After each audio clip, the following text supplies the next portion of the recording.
Mesdames et messieurs, bienvenue au journal Canal 13. Voici les grands titres. Message de condoléances du roi Mohamed VI au président de la Guinée équatoriale suite aux explosions accidentelles dans un camp militaire. Conseil de gouvernement, le PL sur l'usage légal du cannabis adopté. Un infirmier à la retraite interpellé à Sidi Slimane pour pratique illégale de la médecine.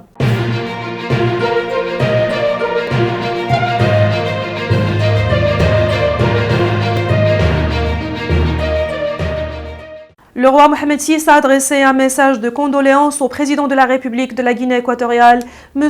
Théodore Obiang Nguema Mbasogo, suite aux explosions accidentelles survenues dans un camp militaire à Bata, ayant fait de nombreuses pertes humaines et plusieurs blessés. Après 2 reports pour approfondir l'examen, le projet de loi relatif à la légalisation du cannabis a enfin été adopté ce jeudi par le Conseil de gouvernement.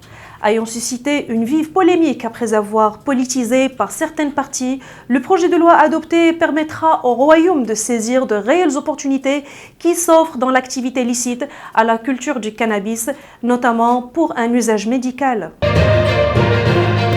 Un infirmier à la retraite a été interpellé mercredi par les éléments de la police judiciaire exerçant au district provincial de sûreté de Sidi Slimane pour de soupçons de pratique illégale de la profession de médecin et de conduite d'opérations chirurgicales dans des conditions mettant en péril la vie des gens.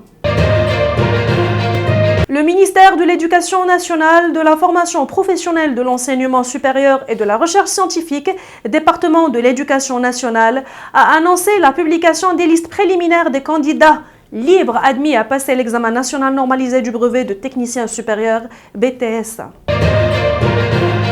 La bourse de Casablanca évoluait en territoire négatif jeudi dans la matinée. Son indice principal MASI lâchant 0,17% à 11 334,75 points. Le MSI 20, qui reflète la performance des cours des 20 entreprises les plus liquides, perdait 0,15% à 922,92 points. Et le MADEX, indice compact composé des valeurs cotées au continu, se dépréciait de 0,17% à 9 223,78 points. Les diplomates américains vont rencontrer leur homologue chinois la semaine prochaine et le secrétaire d'État américain Anthony Blinken va lui-même rencontrer 2 hauts responsables chinois à un moment où les relations entre les 2 pays sont au plus bas. La Renaissance de Berkane s'est imposée mercredi à domicile face aux Zambiens de Napsa Star 2-0 en match comportant pour la première fois groupe B de la Coupe de la Confédération africaine de football, la CAF. Mesdames et messieurs, merci de nous avoir suivis. Pour plus d'informations, consultez notre site www.canal13.ma. J'aurai majeur plaisir de vous retrouver demain. Excellente soirée à toutes et à tous.